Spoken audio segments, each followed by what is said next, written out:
everybody, welcome back to the Bill and Ray Show. I'm out in the torch shop. Thanks for stopping by. I'm going to make another marble today, and I'm going to start out doing a little flat cane. So flat cane is pretty much the same thing as ribbon cane, it's just flat. Instead of being twisted up, just going to pull it out straight. So I've got some purple lilac here. It's going to be my base color.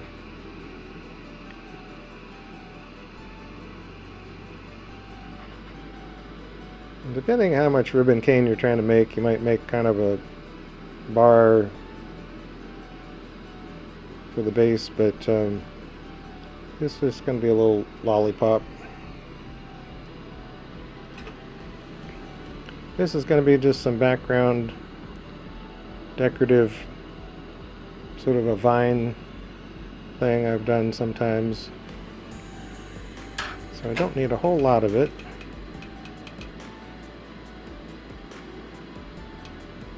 Make a little gather and then make a little squish.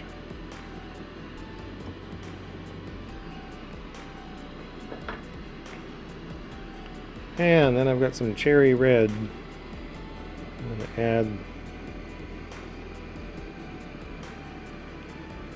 a little bit of color accent in here.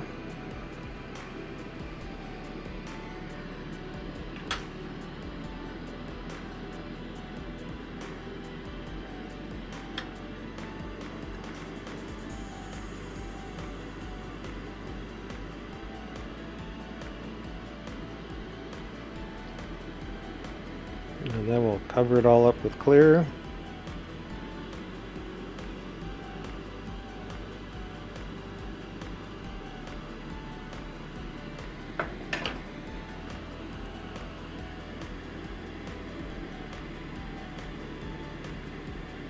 So today's marble is going to be kind of a flower compression style. I haven't done a lot of work with starting with a hollow bubble and doing like the implosion type of a thing. So I like to kind of demonstrate how we can do this kind of effect with solid rods, solid glass.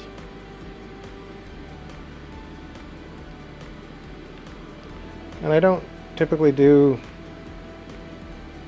really floral, trying to look like a flower. I'm much more into an abstract version of things. So I'll make a dollop of clear on both sides.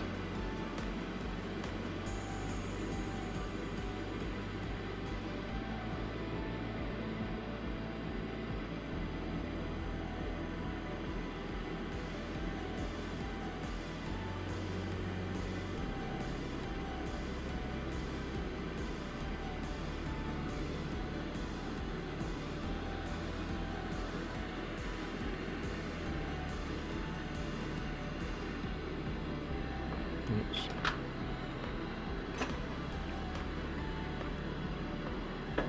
Let's see, I'll turn this up just a tad.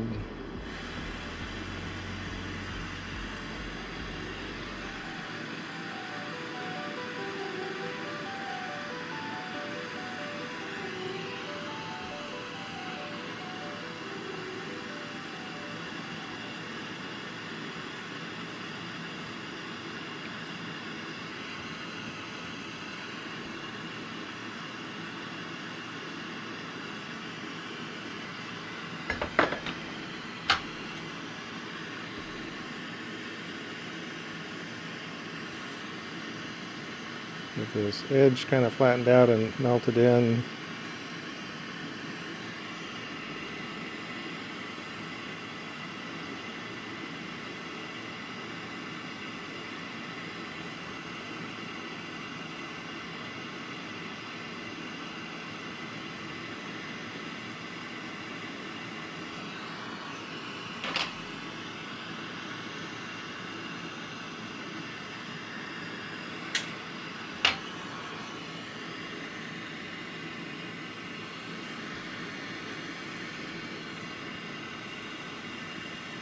And we'll just cover up and close in that edge.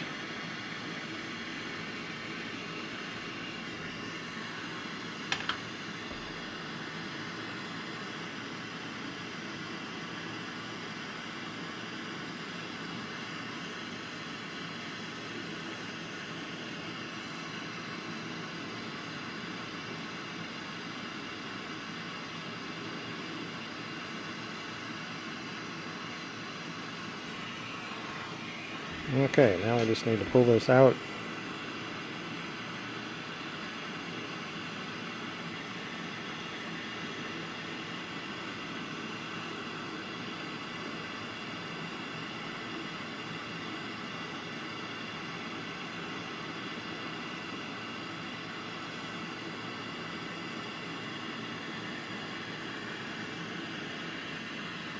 We want it pretty thin, so I'm going to pull this out in a hurry and make a big, huge, long, crazy thing.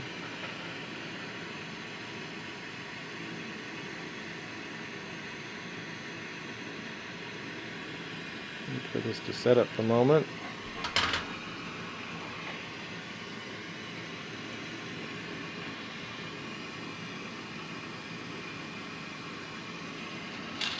Okay. Well, it's a dangerously long piece of cane, but that's what we need to do to get it down to kind of a thin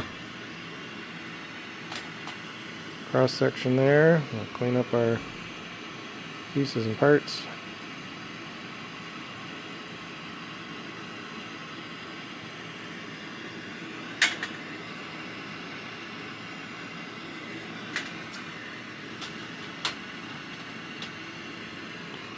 Okay, just a little bit of red, that's all we needed there.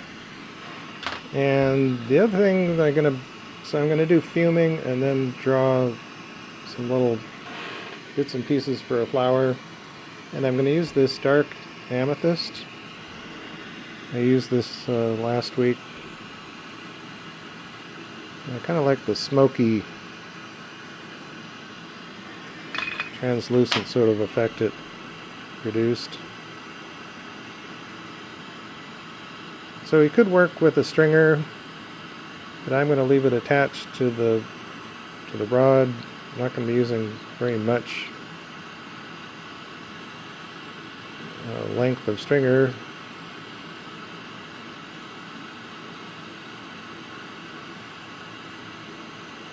So I'm going to see if I can get this to be a size that looks and feels comfortable.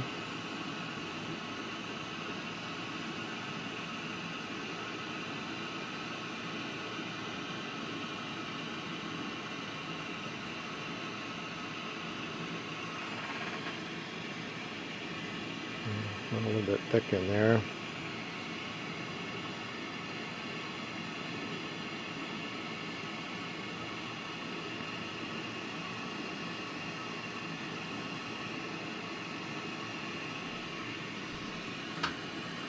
Well, we'll see if that's enough.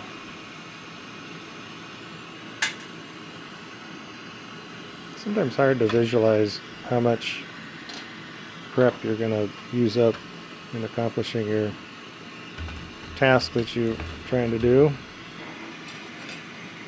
So we'll get into getting the end here cleaned up and a good size gather going.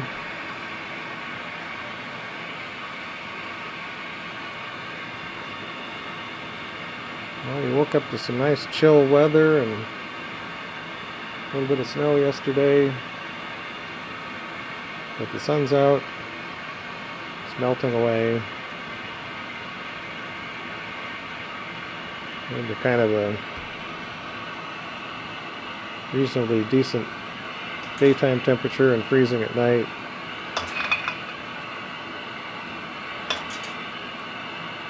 So I had to get out here with the propane space heater. I've just got one of these kind of Mr. Heater deals that goes right on top of a propane bottle. Use that for a little while to get the shop out of the deep freeze.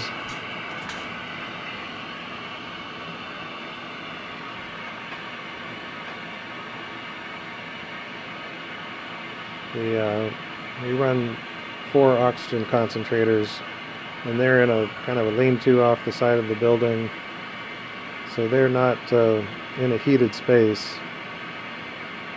So they get pretty well abused, too hot in the summer, too cold in the winter. And if it really drops down to single digits or something, those things aren't going to want to fire up any moisture in the system, in the valves. Valves will stick. It's not good. So I do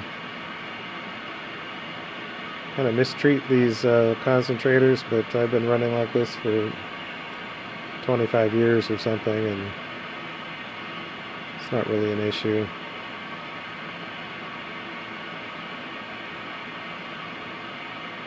Your mileage may vary.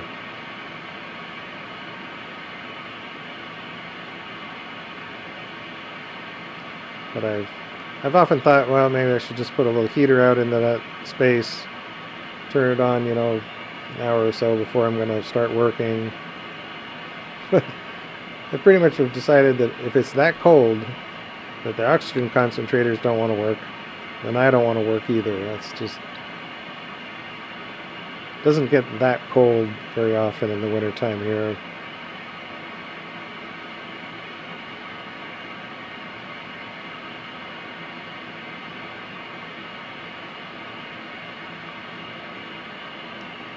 So we're just kind of letting this fall back a little bit, gathering up quite a bit of glass.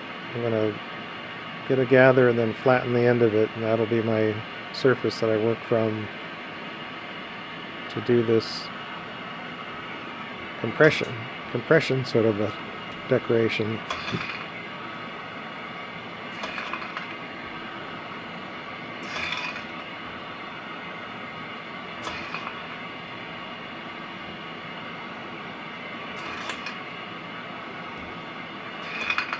As we're gathering this glass up, we're also kind of condensing some surface glass that may be a little contaminated, scuffed up.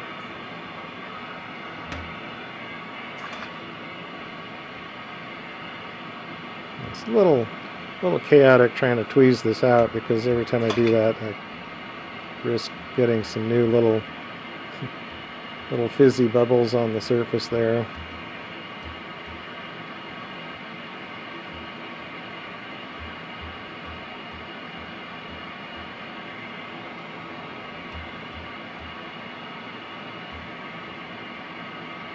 Yeah, leave that. Okay, we're getting a pretty good sized gather. I need to get out of the flame.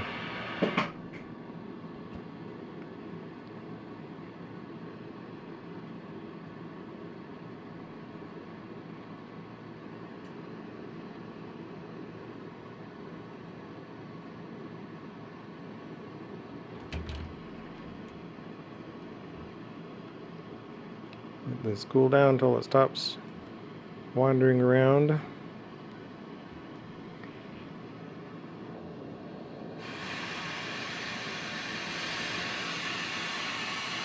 We need to heat the very end.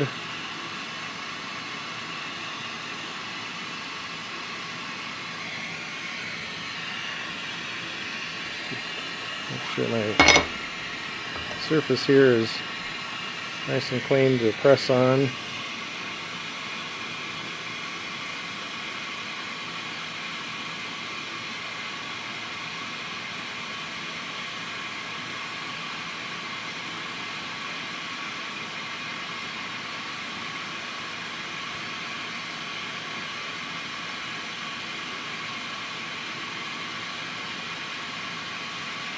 And we can do this part in a few steps, so start out, just let the weight of the rod come down on there.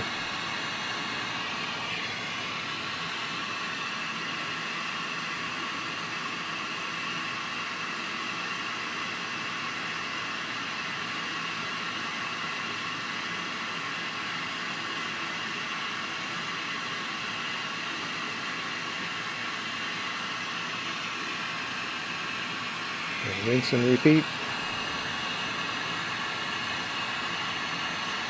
So press and then rotate it around a little bit to kind of keep on center and keep a concentric flare out. So this step here is just trying to develop a good bit of real estate to work with.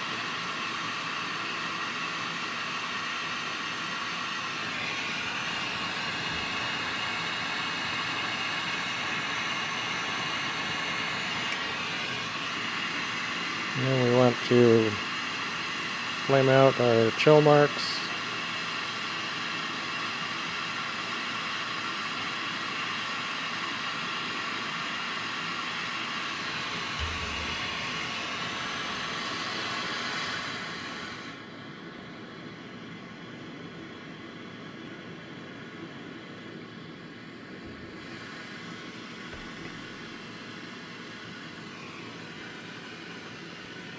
Okay, so first step is going to be gold fume.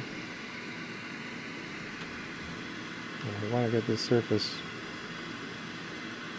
cooled down a little bit so that our gold will stick. Try and get this into an orientation. I do have my silly flashing for my vent hood. Just trying to kind of contain fumes, but it does get in the way for certain steps, like this one. Let's see if we can do this without burning myself or doing something silly.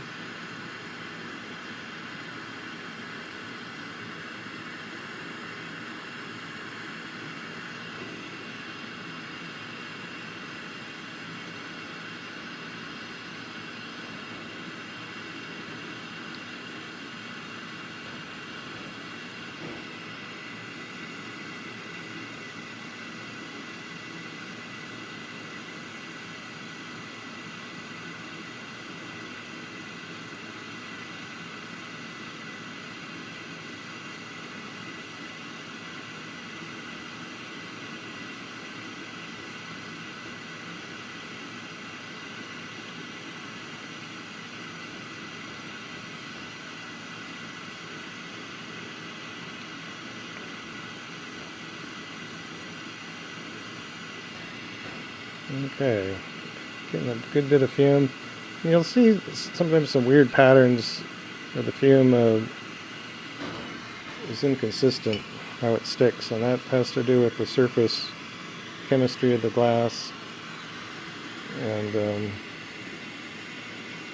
that's where we try and clean off the glass so we don't have too much of that, but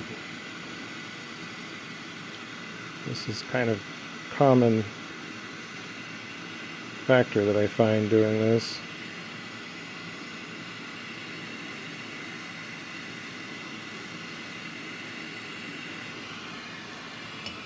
So that'll just add some interest to it all.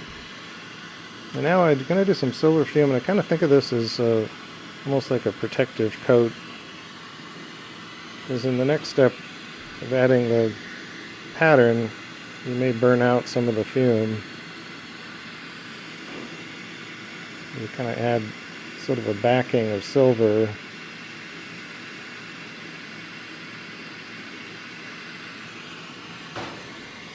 Which of course will change colors and do things too. So now we want a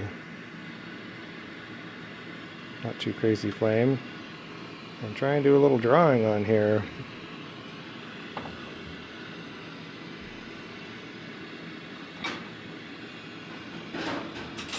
Again, that's kind of in the way. Alright, try and come in here at an angle so that face isn't sitting in the flame. And we want to kind of pick a center dot.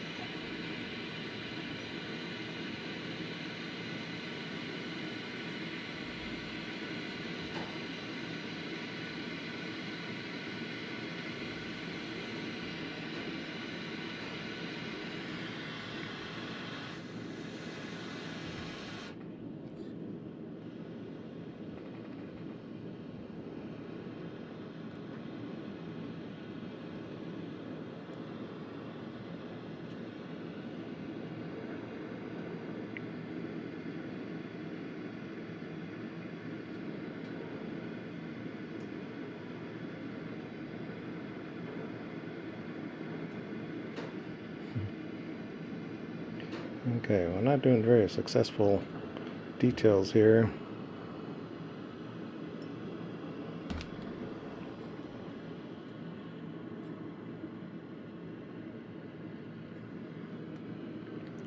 Much more gentle little flame.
This is part of the reason I don't really go for accurate flower realism, because I'm not very good at doing this part.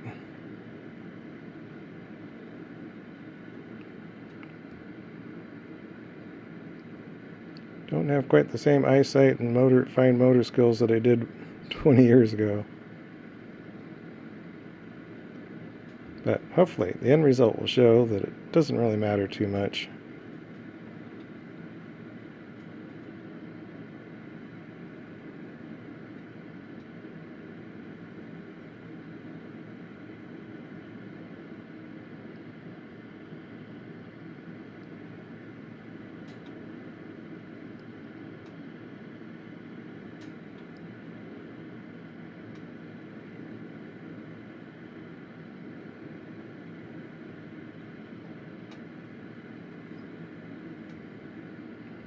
Okay. Well, I could have done a better job adjusting the torch, I guess.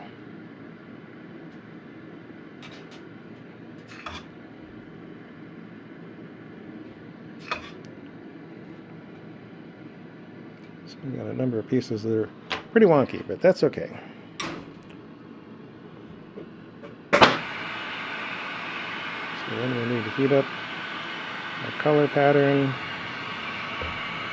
And we're going to keep kind of heating and pressing.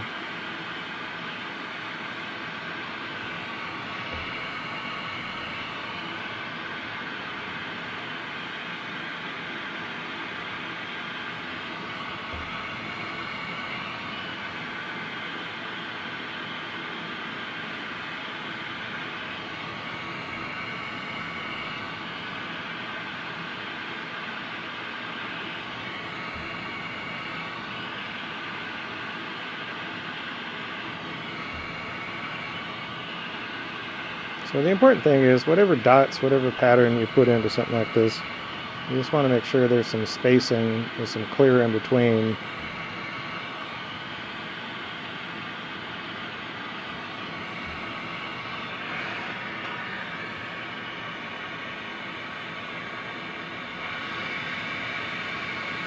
And of course we have lots of fume flashed over the edge. And chase some of that off.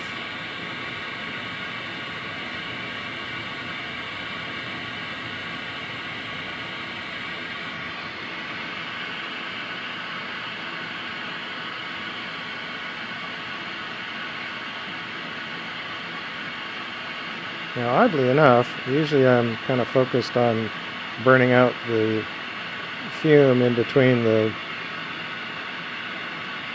areas that I've laid down color or clear. But in this particular case, I'm not really too concerned with all that. It may burn out mostly, I don't know.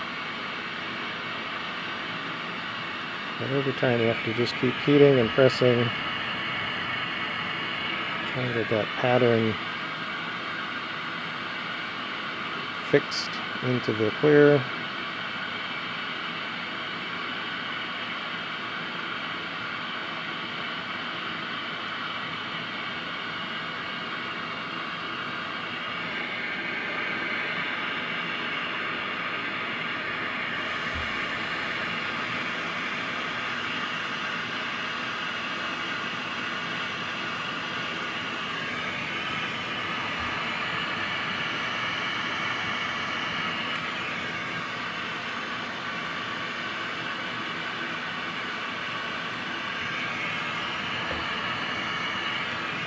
Straighten that up, but that pressed a little off kilter there. So in this phase we're going to focus our heat kind of on the rim, on the outer edge. And we've got to get all this glass to start moving.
So this phase is just a lot of kind of just play around with it, get a feel for what's happening.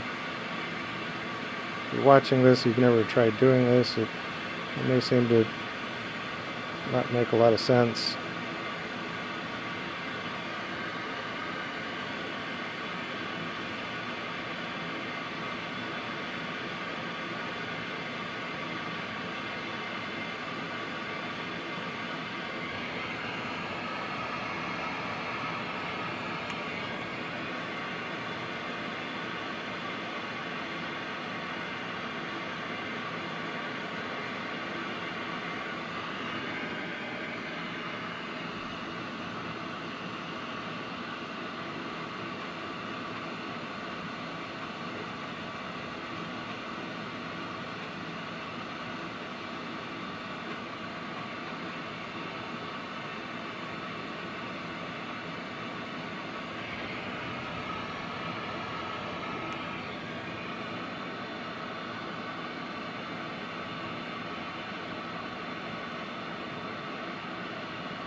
So we kind of keep changing our angle of attack here a little bit.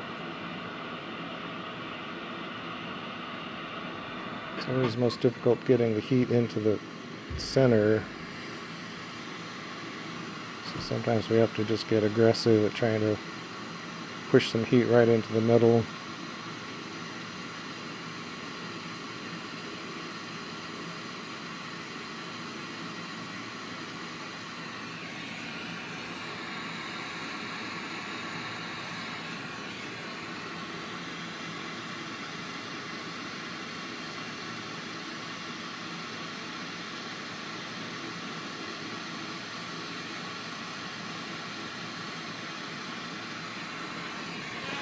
That arm's getting tired.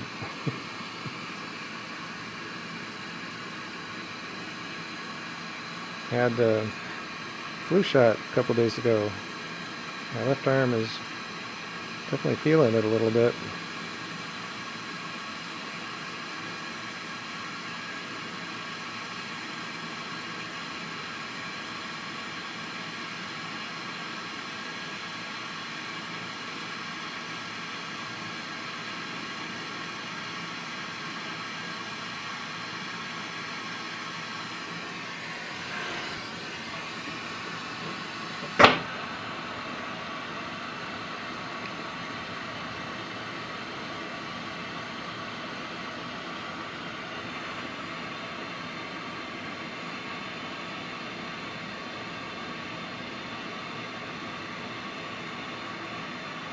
So most times people describe this and they say, you know, you just keep your heat focused on the outer rim.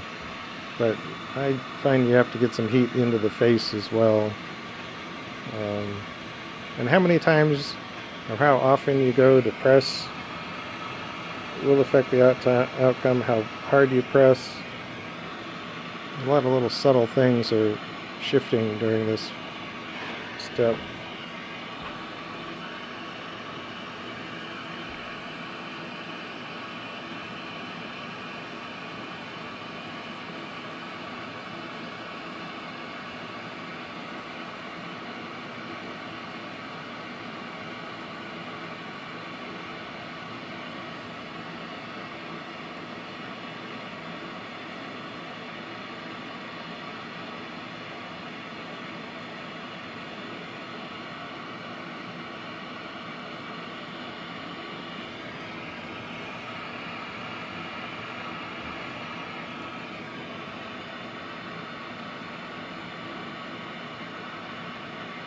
So try and refrain from getting much of a pocket in that center part that still hasn't really pulled all the way together.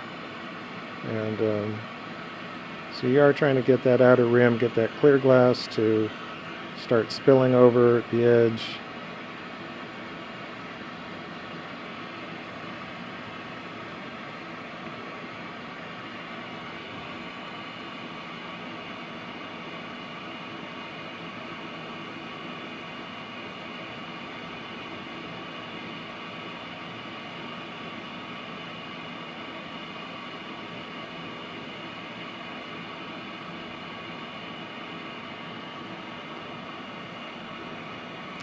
We're also kind of on a different glide path here because we're trying to get this into a cone shape for the center of the Vortex marble.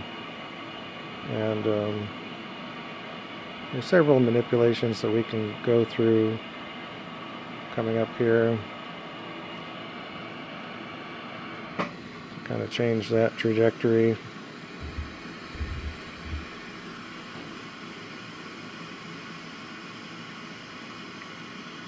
But we need to try and close down that space where that colored glass is still spread out a little bit.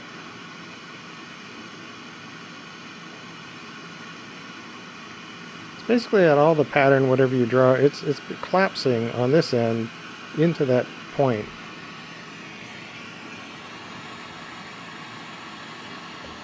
All those bits of color are all stretching, but they're all kind of still anchored in this little final point.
So if your little pocket seems to be kind of receding in there, then we transition to more of a level stance and just try and keep superheating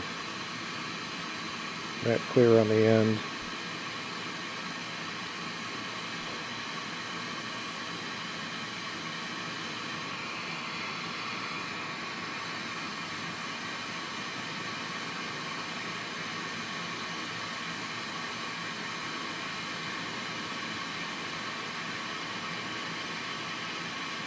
Now this will be very different depending on what color you use. Some of the opaque colors can get very stiff with all this stretching and working and heating. They can get very grumpy down at this stage.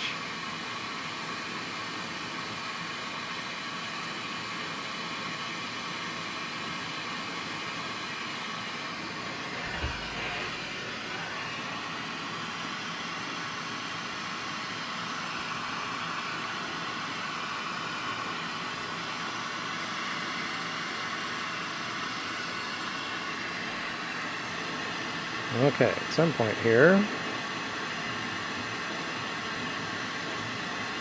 going to grab a hold of this and kind of cheat. It's not really cheating, it's just what I found sometimes can expedite this situation. Little clear rod, kind of a bullet nose. The problem with this step is I usually miss the center. Get that nice and hot, tag onto that center, and then kind of pull that out.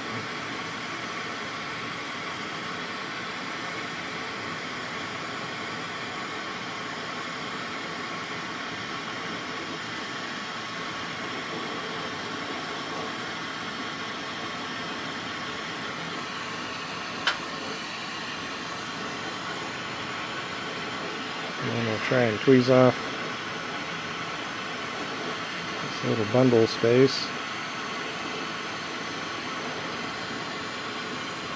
And get down to kind of a stem. So now we got quite a bit of region in there, and we can actually fill some of that in.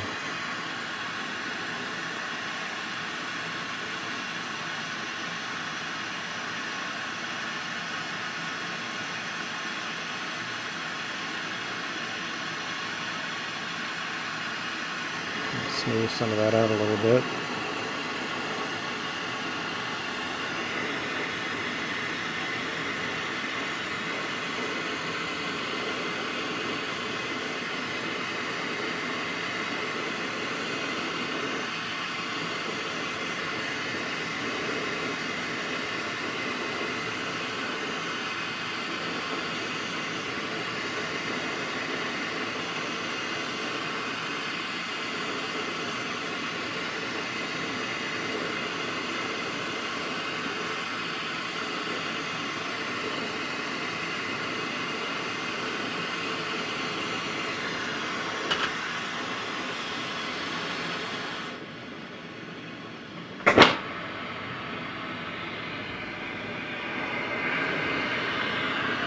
Okay.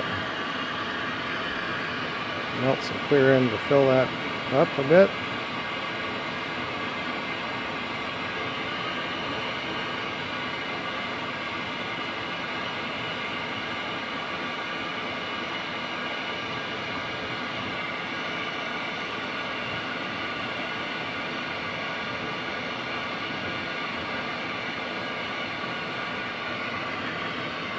This is where we basically just shape it into our cone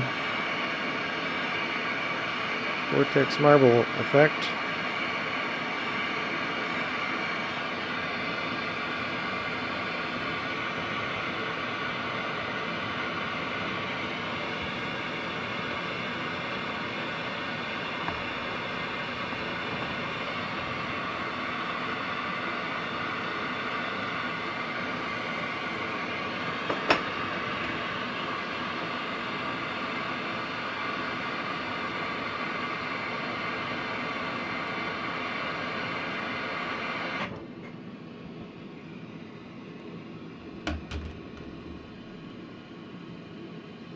Alright, well, we got through a bunch of it there. I'll let this kind of set up a second. And then we have our background vine, our little pink and red vine.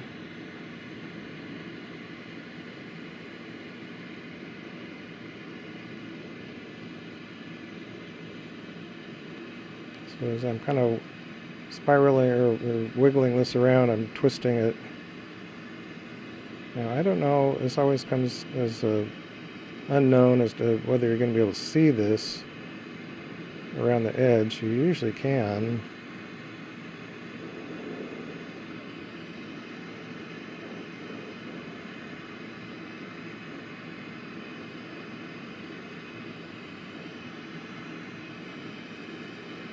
Kind of get this up around the edge where you should be able to see it.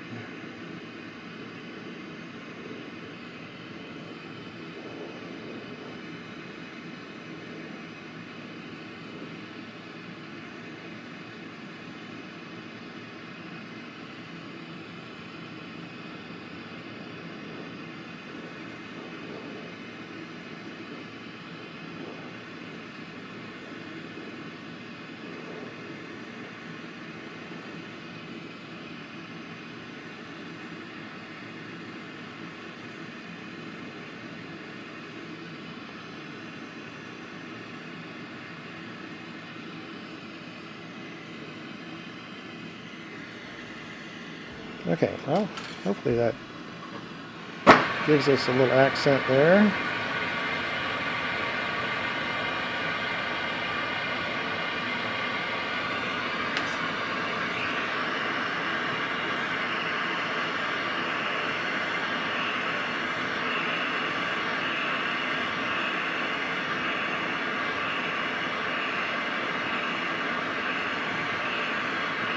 Part of it kind of helps. I'm trying to get that edge of the internal piece. We're going to have the edge of the backing color up a little farther so that that flower is kind of recessed into the cone. Okay, now we are going to do some, ooh, that's nice and toasty warm. Do some turbo amethyst in the background. And this, hoping to get just a little bit of texture effect.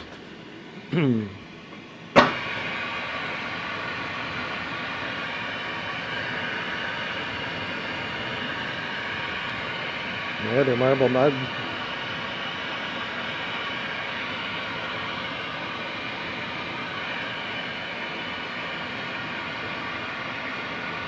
My diagram of the process. Okay, we'll get this good and hot. Come down here and roll in frit.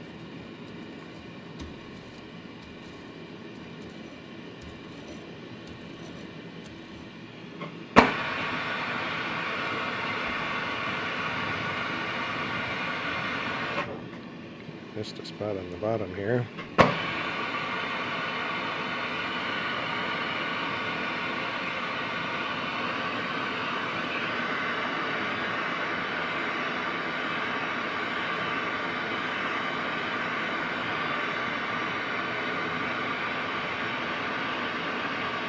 So this one, even though it's still kind of in the conceptualizing of Vortex marble, it's not something where you look down the center of it into a deep well.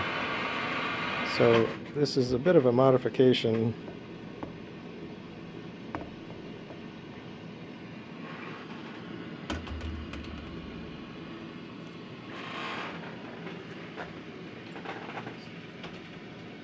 Pretty hot. We'll set that aside.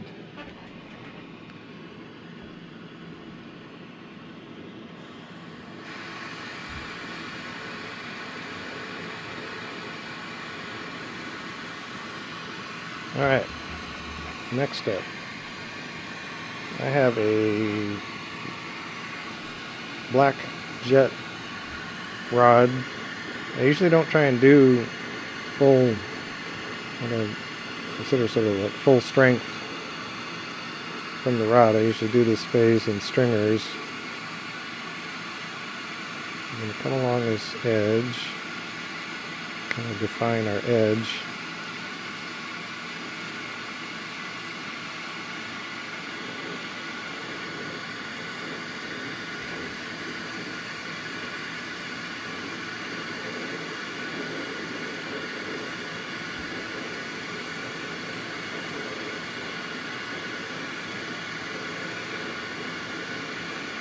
So I'm going to lay down a real thick band.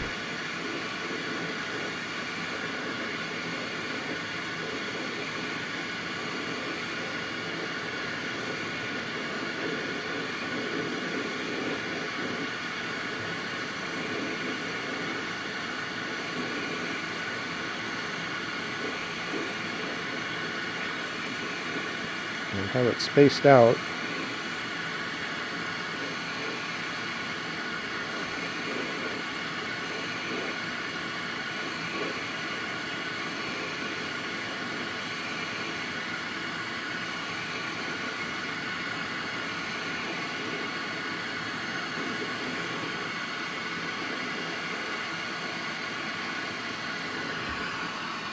Okay, we're going to melt that in. And again, this is one of those steps where we just want it to naturally come together. I'm not going to do any marvering or pressing until this gets settled in. So this is going to give some undulations to that interior wall, hopefully. Again, hopefully you'll be able to see some of this effect around the edges of the flower in the core.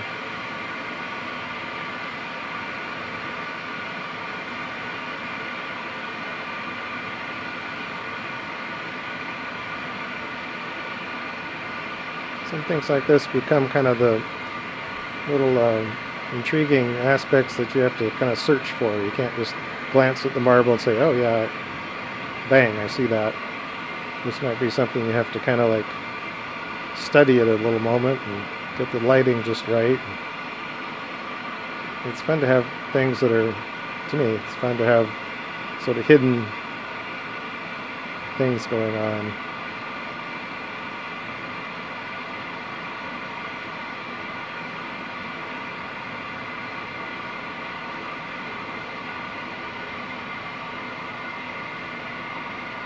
Yeah, this whole thing's getting pretty hot, so I'm going to pause here. Wait for this to cool down a little bit. It's one of those kind of effects. You want the directed heat. You just want the heat in the layer on that surface. And getting all the heat down into the core is not helpful.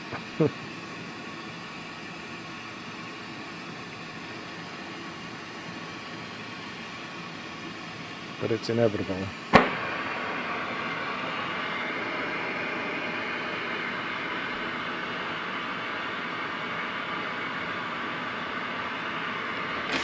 So as this gets most of the way heated in, it might start shaping a little bit.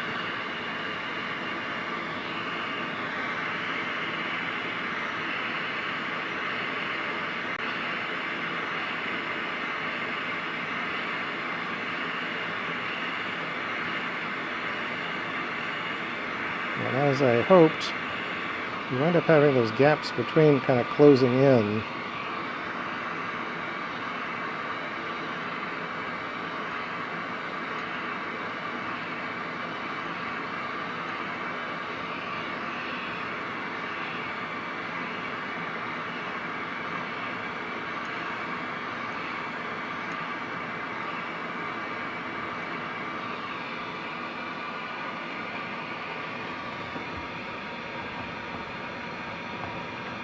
And this one, because it's kind of builds it up to be a bit bigger, kind of do this stair step cone, sharper cone on the end, and a different angle up here at the circumference. Yeah, you'll be able to see around that flower. Okay, so I have another piece of black stringer that I can use to kind of fill in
kind of work on this very end to kind of seal off so you don't have a whole lot of light leakage through the very end.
Okay, there's little bitty gaps in there, it's fine. Leave that alone.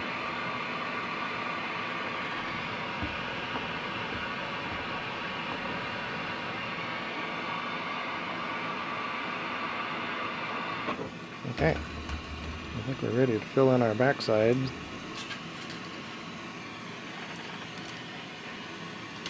Before we do that, we'll do a little silver fume.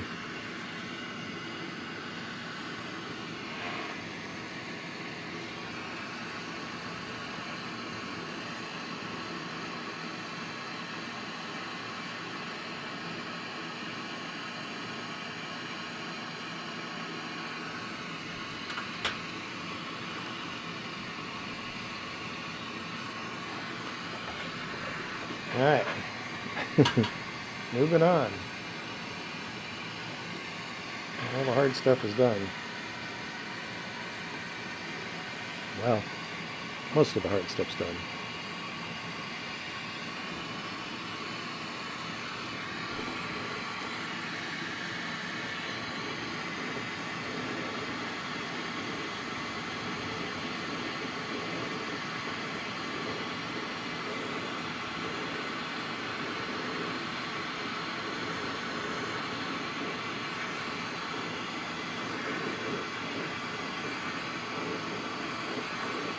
Well, hopefully anyone watching this you can start to understand there's so many variables that happen along the way. So I could do this, I could try and replicate this day after day after day, and every one's going to be different.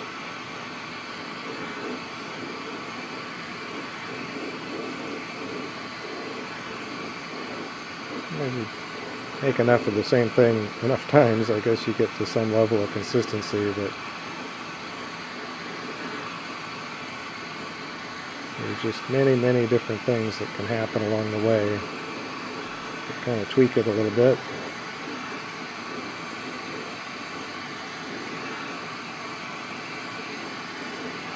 Back in the day when I was working soft glass making beads, it was all about consistency, so I could make the same pattern, the same color over and over and over again, making hundreds of the same bead, and that was part of what my success was, because I could be very consistent. But that was then, this is now. I'm a little different in both like I mentioned earlier, my eyesight, my fine motor skills aren't the same. My patience isn't the same. My motivation isn't the same.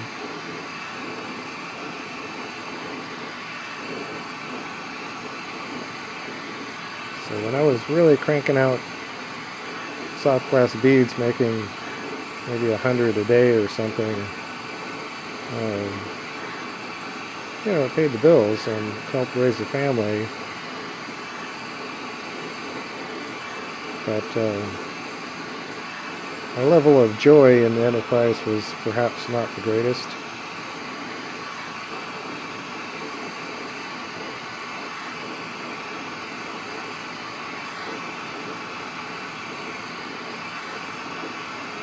It did feel nice, though, to know that I had a backlog of work, and that gave me, peace of mind that next month is covered, the month after that is covered. Kind of helps you move forward.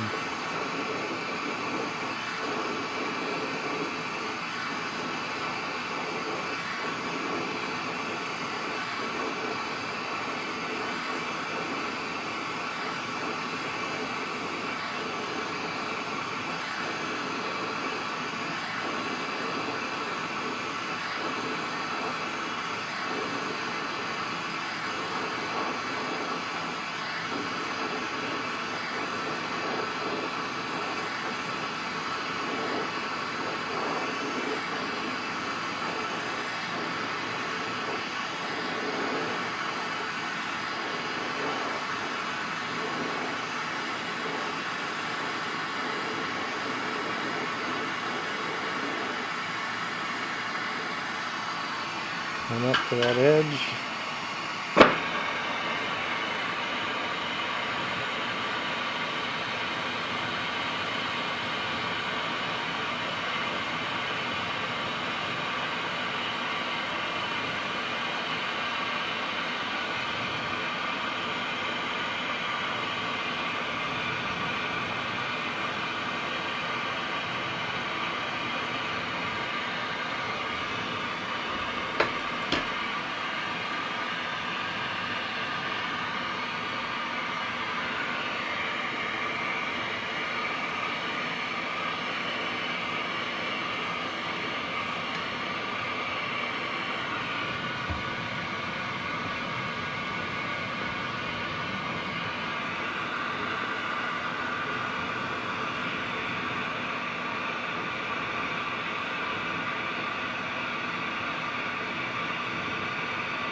Okay, more clear.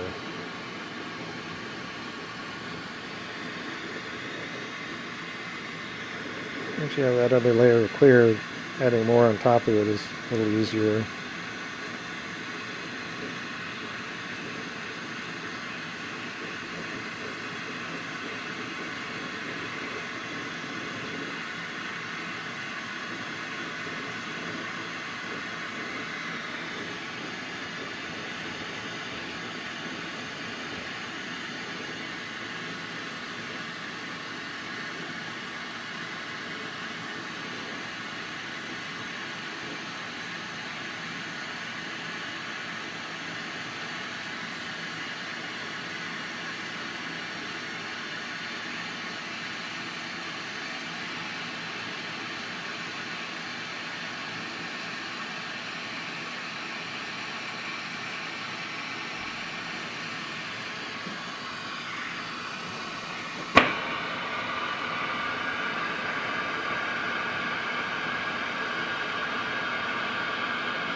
Probably getting there about enough.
Alright, got cooled in it.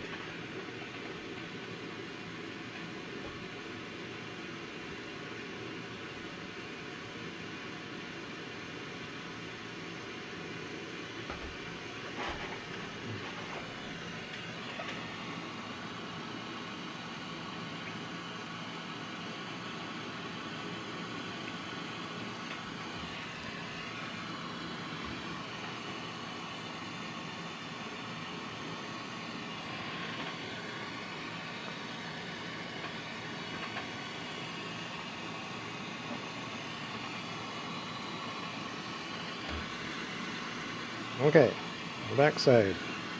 I've got some color stringer to put down. Starting out with Silver Strike 5s.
Alright, then we've got some mist.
And then some IO Star for a nice soft sparkly color.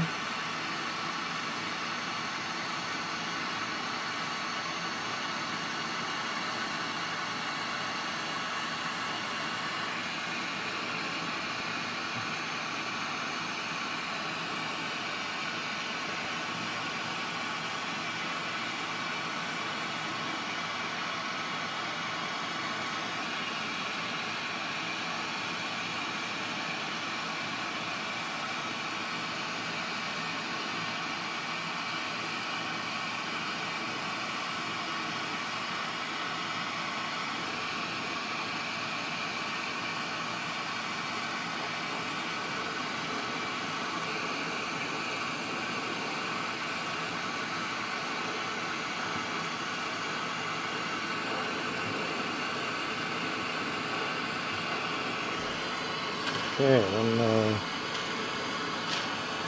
shoots down a couple little bubbles.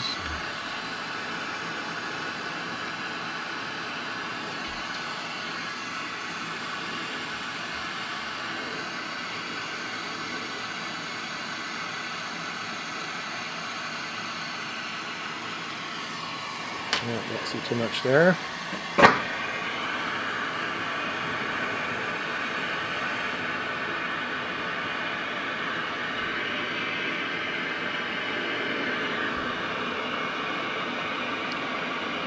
So blast in these color bands.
Okay. Give this a minute to settle down.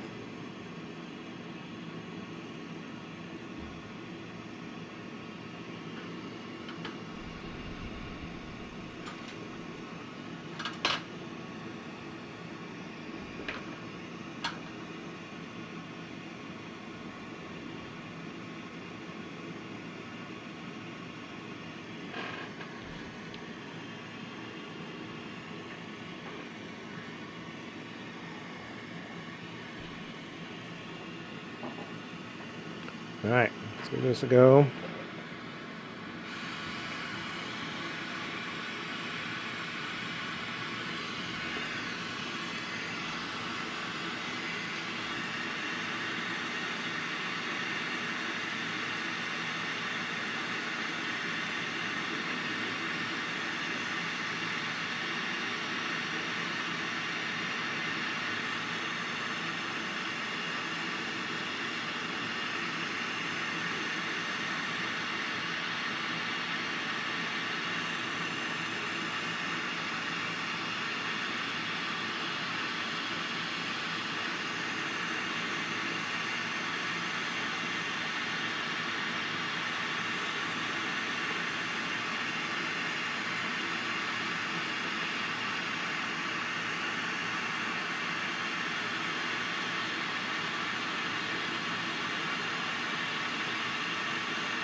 Well, we kind of sagged off center a little bit.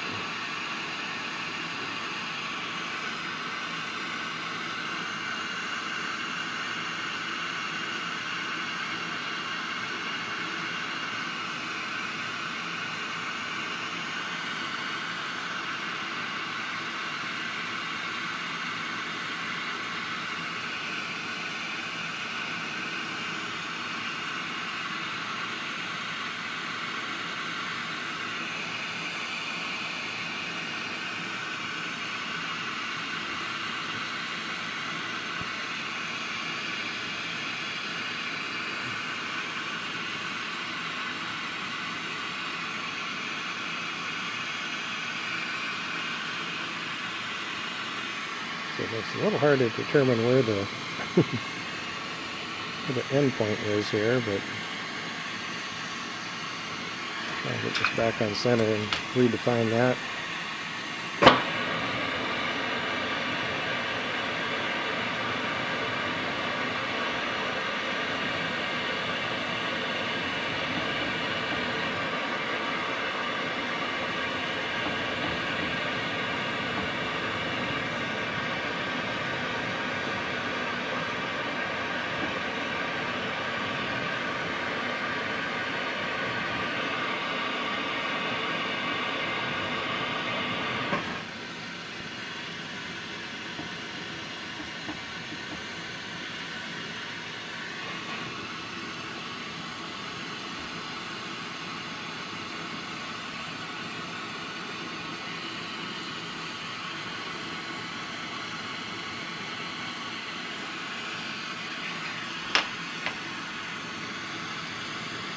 Squeeze that back in, and come back along here and touch up a couple little spots.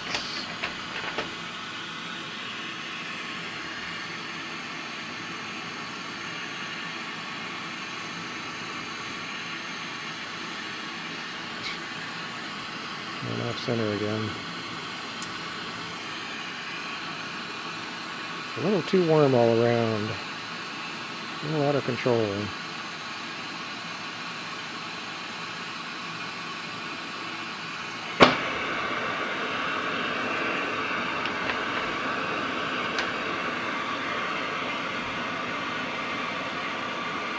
But that's why we call it controlled chaos, because it's just out of control. Close to out of control.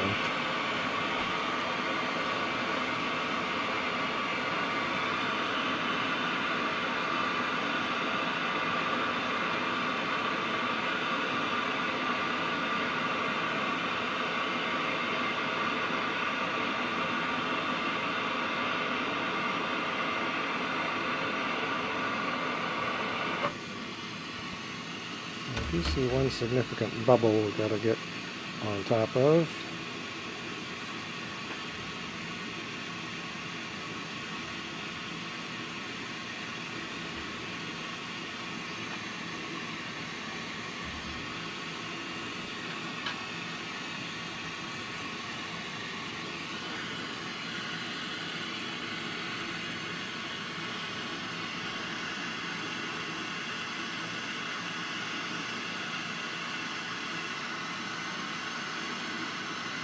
Alright, where did you go?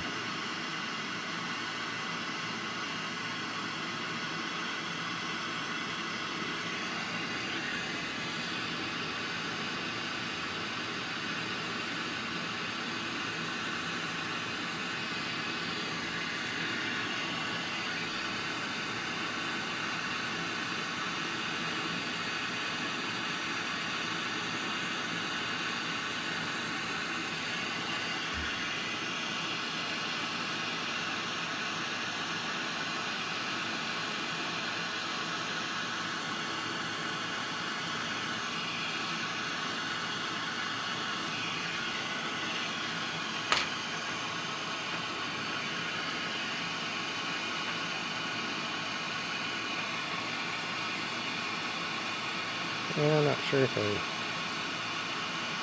got rid of that or pushed it deep enough or whatever, but I'll move on.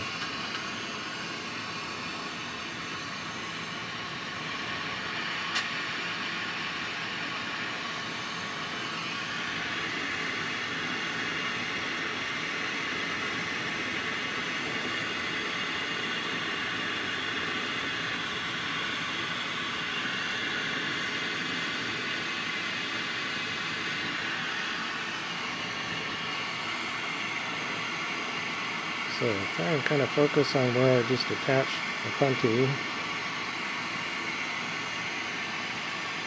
And let this other end wander around.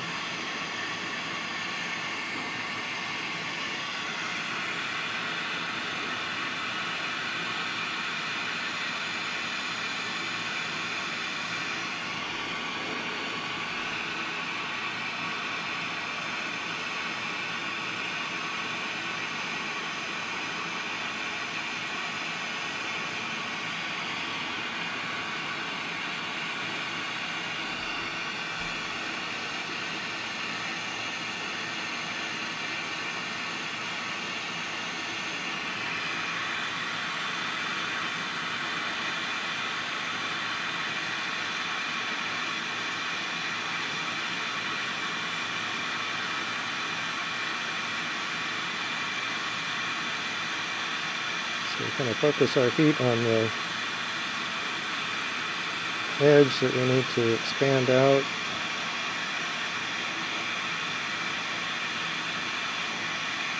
So as we build up this clear, it needs to push out that edge. The circumference that I consider it.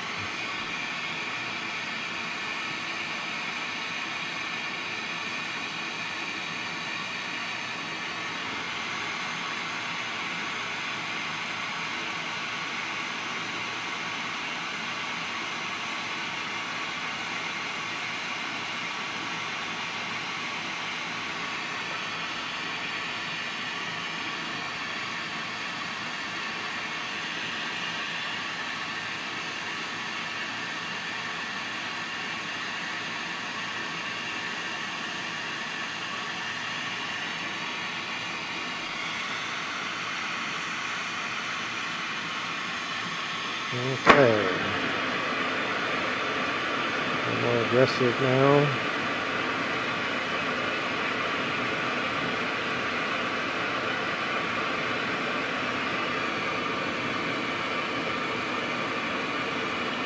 Still not really trying to push this together. Just very gentle.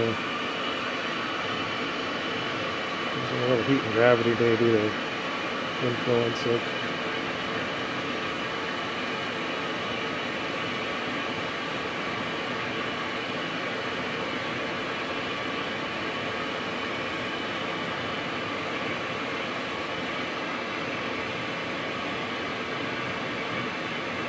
I want it to just push out that rim and make a little bulge around the edge.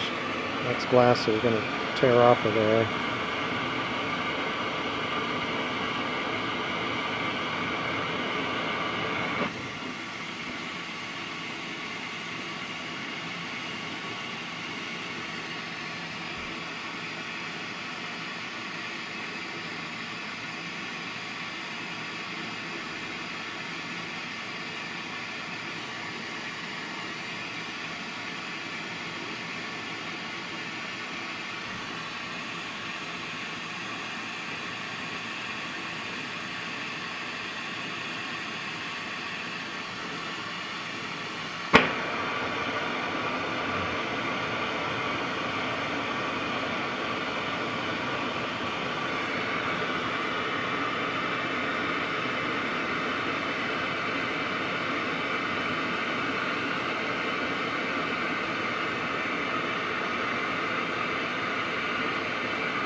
trying to build up a proportionate amount of clear glass, knowing that I'm going to tear some of this off.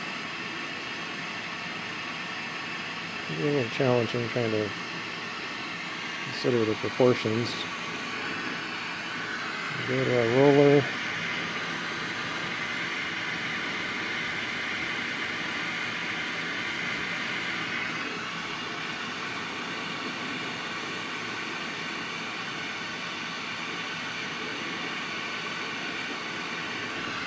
Reheat and go back in.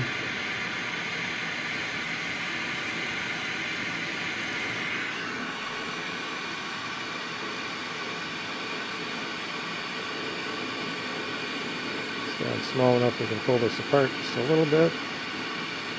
And when it's really thin, it'll cut through.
It helps when your tweezers or tools are wet. When you go to touch the hot glass, it'll give a little barrier steam basically between the hot glass and the tool. Keep it from sticking.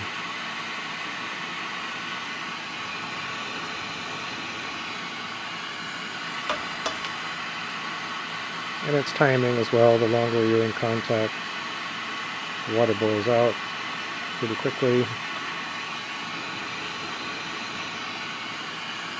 The little barrier disappears.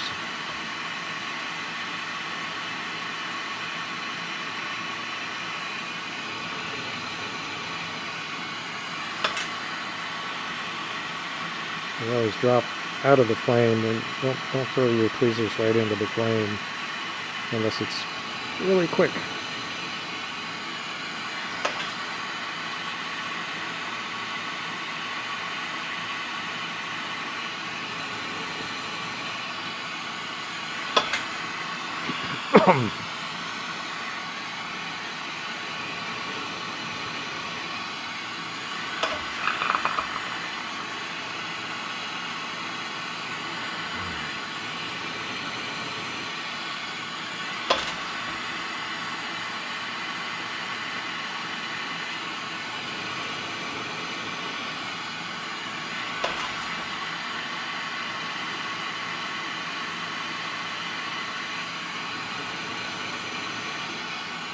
I'm going around this a second time, trying to gouge out a bit more glass and get a cleaner lens.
Okay. That's enough ripping and tearing.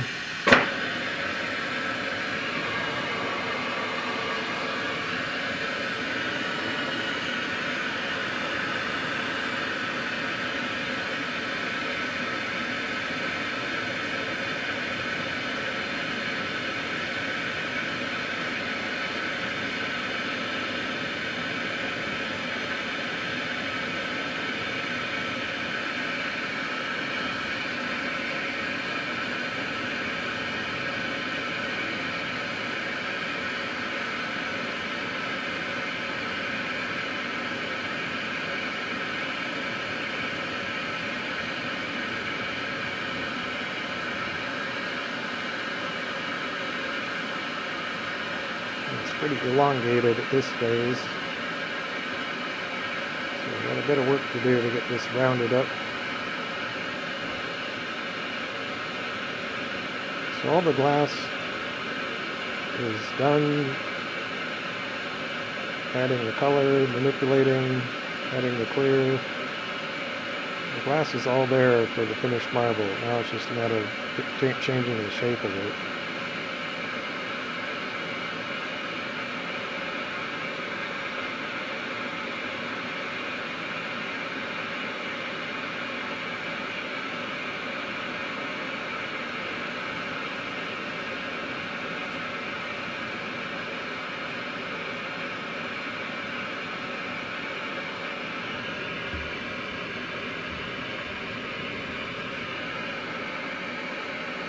Got a little spin in the marver to straighten up that circumference.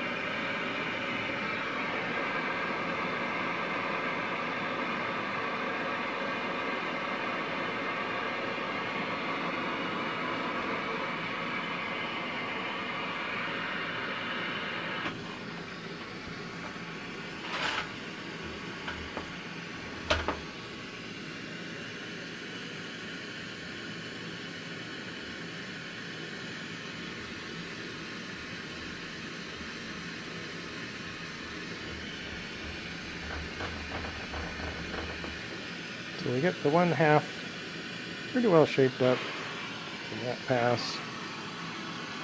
And we gotta switch over to the other side.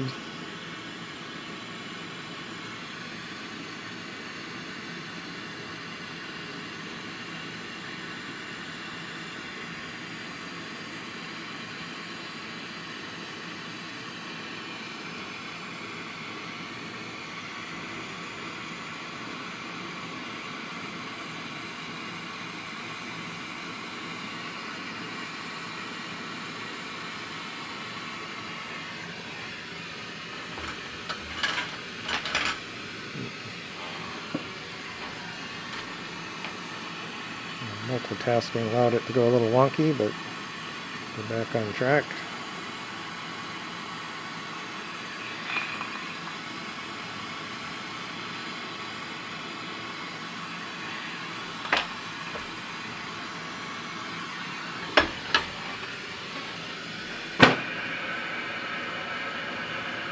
Okay, this is a little trickier. The clear glass likes to move.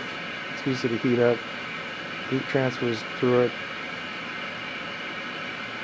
A lot easier than through color. So this side takes a little bit more coaxing.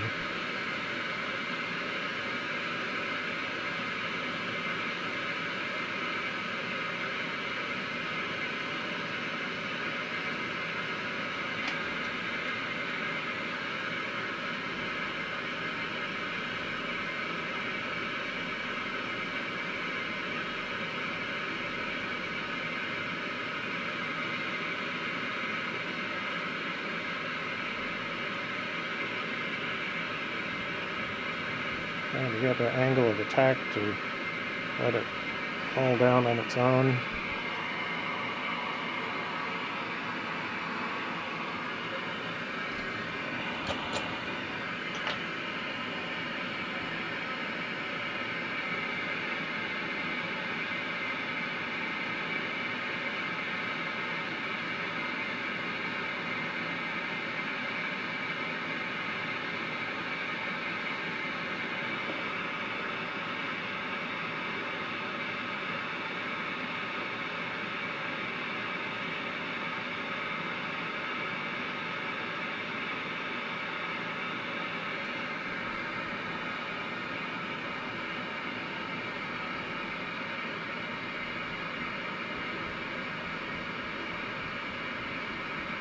Do some rotation, fast rotation, and try and pull that glass out.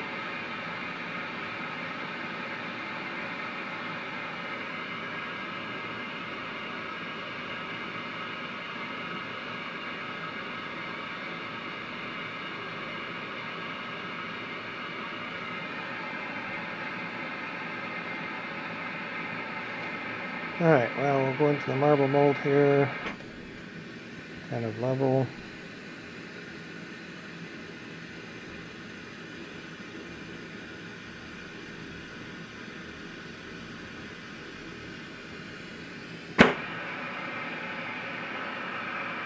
Gives us that kind of bulge on the end.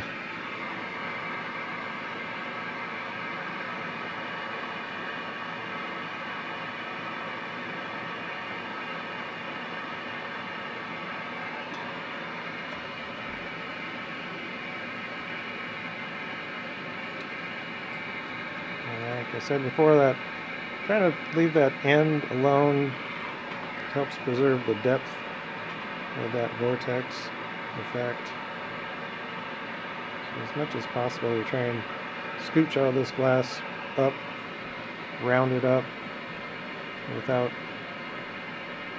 messing with that kind of focal point in the bottom.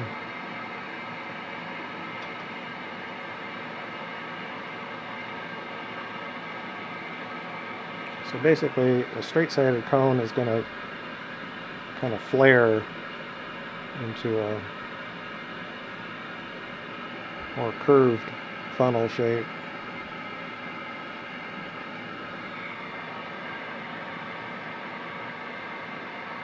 Now we can go in here again.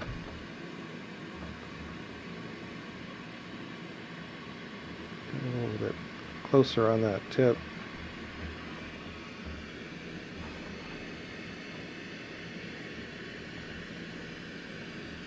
Drop it all the way in and go all the way through the progression.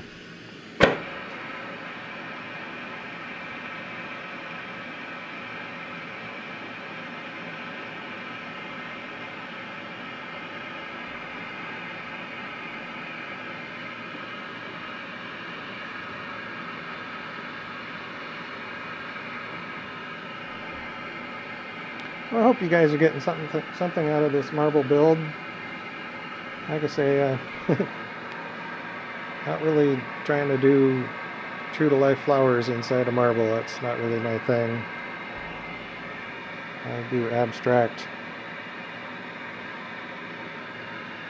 organic sort of. Not that this doesn't look like some flower. There's probably some flower out there that looks a lot like this.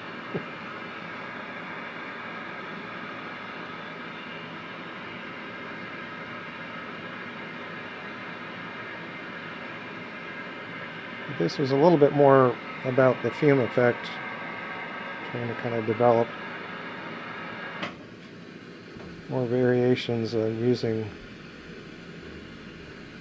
some fuming to be really the focal ingredient, focal color.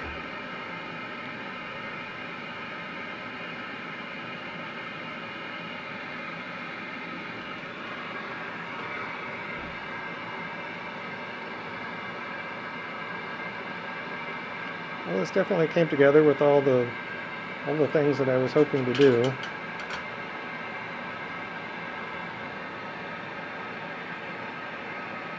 And we'll have to just see tomorrow after it comes out of the kiln and kind of decipher what worked, what didn't work.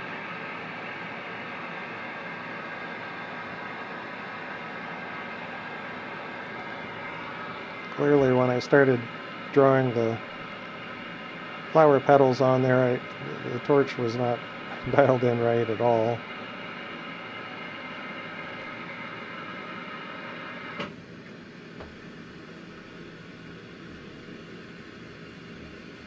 And just the viscosity of different colors of glass. I think that dark amethyst is much more fluid than I was sort of expecting.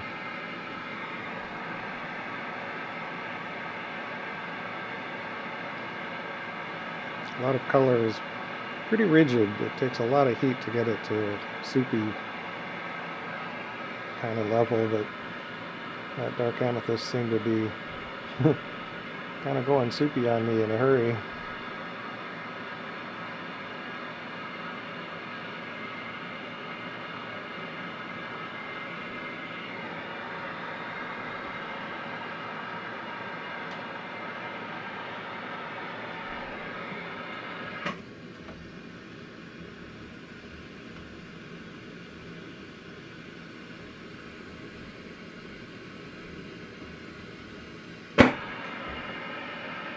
Coming together pretty good.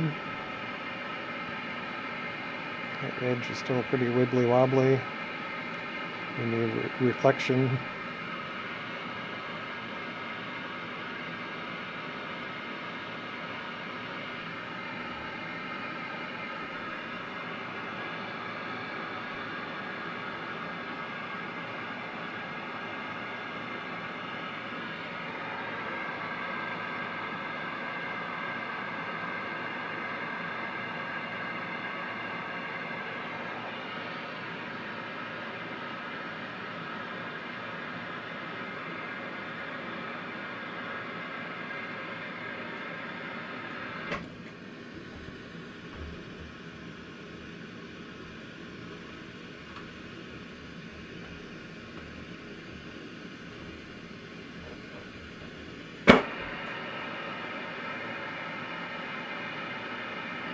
We got it pretty close. So we'll do a heat and do some kind of quick rotations in the marble mold. And then we should be able to just flame polish. We'll see. May take another pass.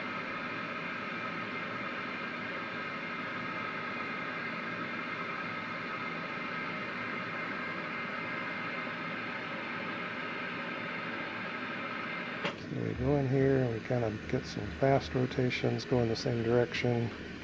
So we don't get a, then we can go the other direction once it's kind of set up, but we don't want to seesaw back and forth. That'll potentially give you more ripples.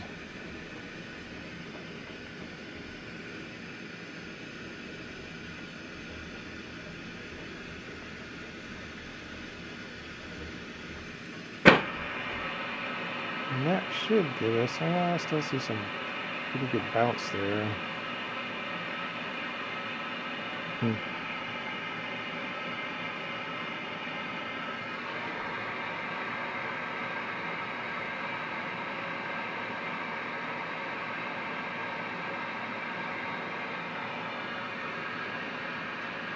Let's that bounce a bit.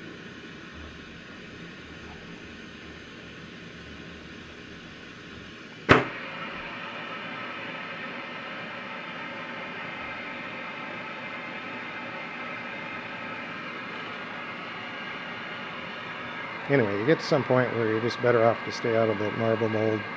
It's just going to cause you more trouble.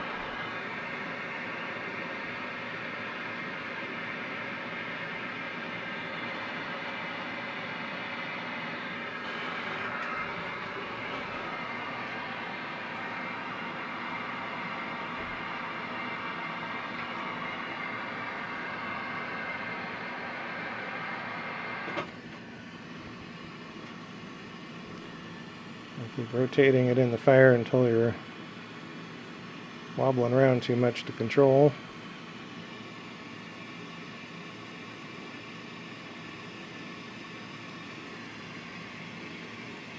And you can scrutinize some reflections.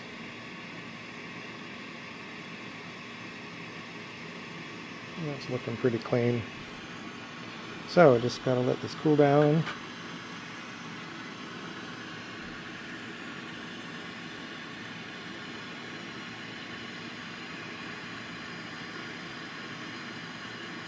Yeah, because the background is black. That heavy stripes that I was trying to get some undulation in the background, that might not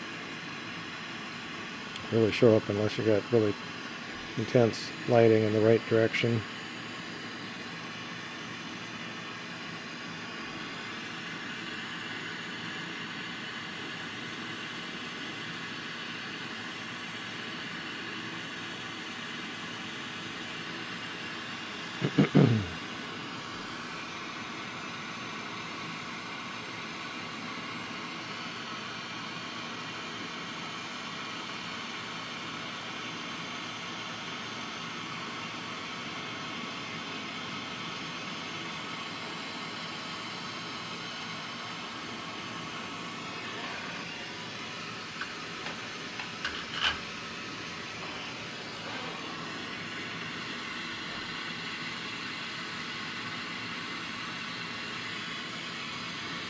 I like that flat cane that we did in the background.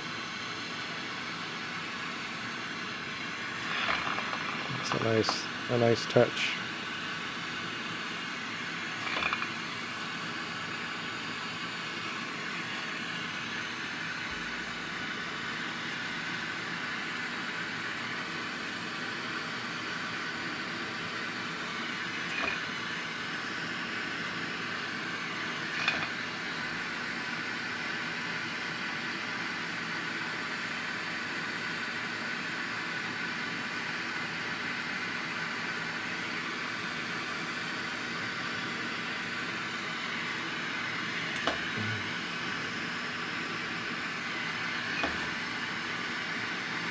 Make sure there isn't any remnant of that puntee on there. It tends to leave a little halo in there.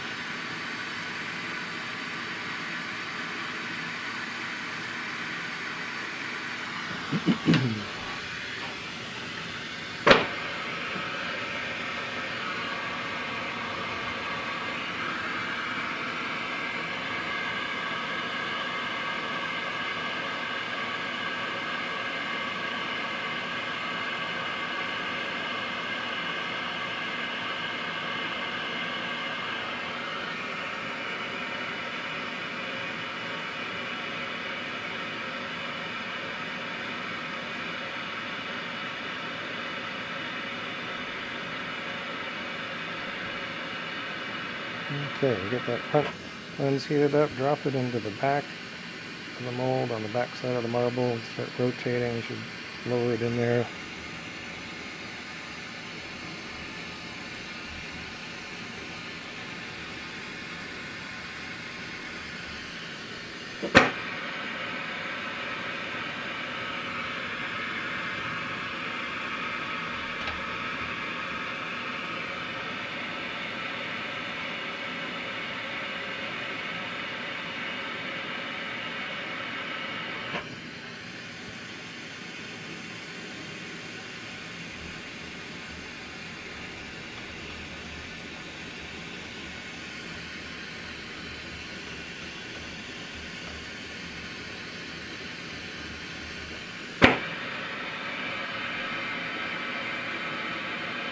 Okay, and again, that marble mold has pretty much done its job.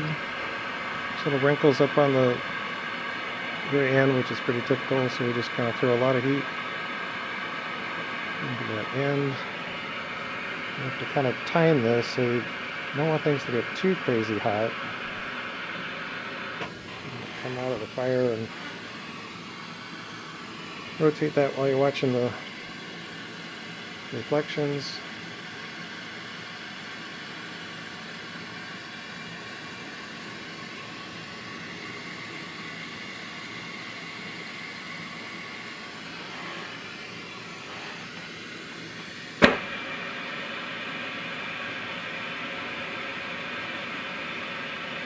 Be really careful at this phase. I always hate to even mention it. I don't want to jinx it. You have to be very careful of that. Puntee connection is not very strong.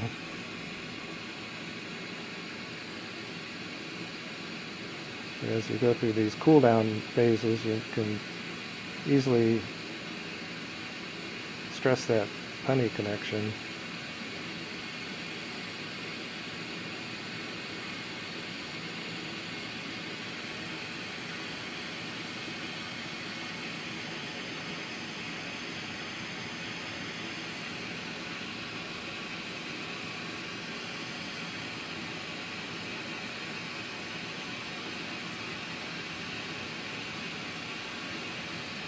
Pretty sure we're good.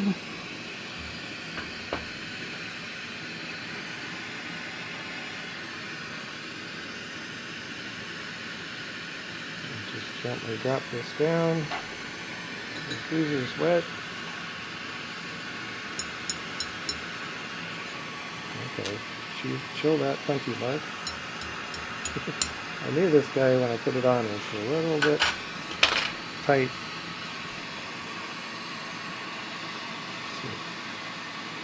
That's the little mark, I'll just flame that off.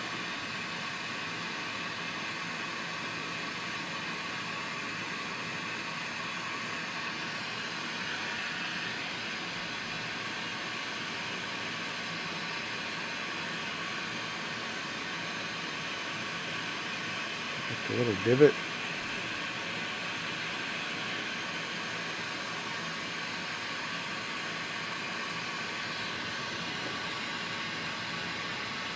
Pretty well disappeared. And there we have it.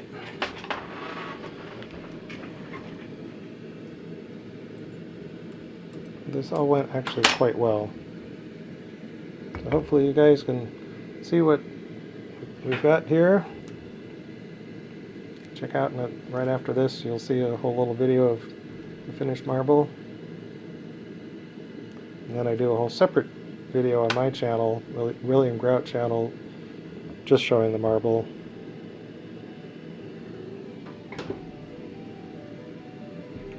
Alright, in the kiln we go. We're all set for this adventure. On to our next adventures. Take care of yourselves, everybody. Take care of your friends and family around you. Be kind. And we will see you on another adventure another day. Till then.